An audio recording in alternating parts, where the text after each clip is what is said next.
Assalamualaikum warahmatullahi wabarakatuh. Anak-anak, kembali lagi dengan saya Pak Sholul Alimin. Hari ini kita akan belajar di bab selanjutnya, yaitu menyambut usia balik. Nah, anak-anak, di fase ini kalian sudah sampai yang mana? Yuk ya, silakan dilihat di gambar itu. Ada yang anak kecil, terus beranjak remaja, beranjak dewasa, terus kemudian yang pakai tongkat itu adalah orang tua. Nah, dilihat anak-anak, sekarang kalian di fase yang mana? Silakan diamati gambar itu.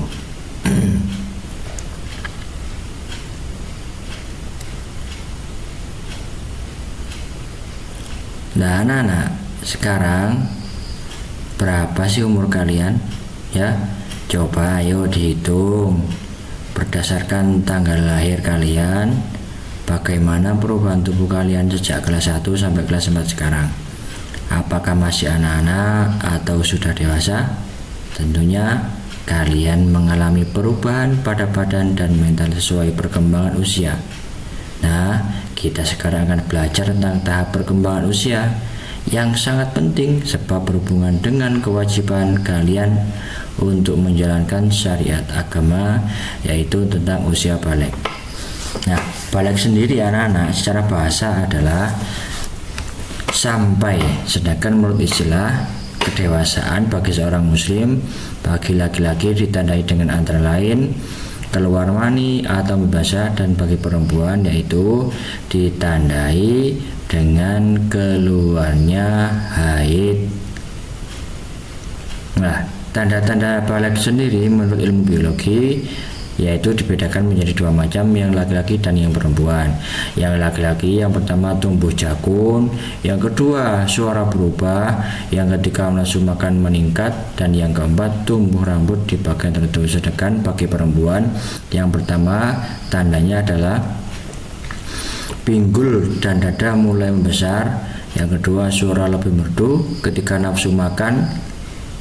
Nah, sedangkan menurut ilmu fikih, yang pertama laki-laki adalah mibasa, yaitu umur 9 tahun lebih. Jika umur 15 tahun belum terjadi maka sudah dewasa atau balik. Dan bagi perempuan, haid atau menstruasi biasanya terjadi ketika kalian kelas 4, 5, dan kelas 6. Bisa ya membedakan antara tanda-tanda biologi dan tanda-tanda fikih dalam Islam yang menerangkan tentang usia balik.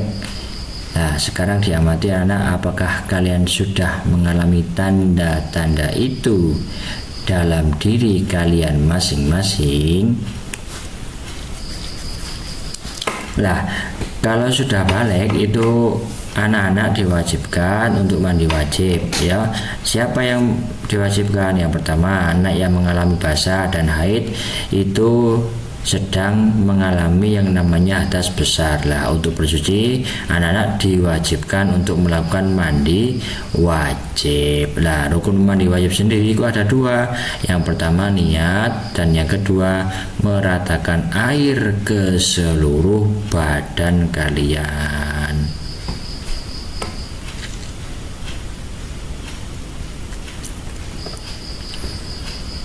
Bisa ya? Nah, ada beberapa sunnah tentang mandi wajib, yaitu 10.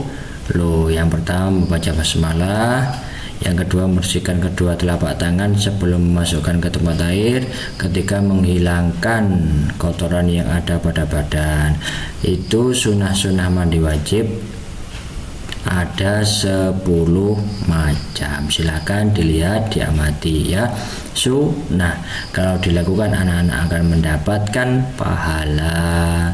Jadi sebelum mandi kita harus membaca basmalah dulu ya, dibersihkan tangan, kaki, kemudian wudhu dulu.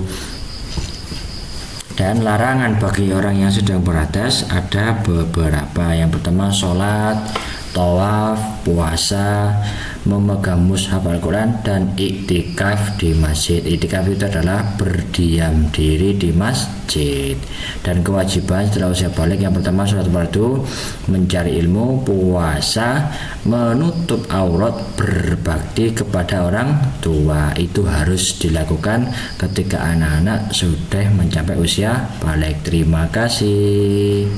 Assalamualaikum warahmatullahi wabarakatuh.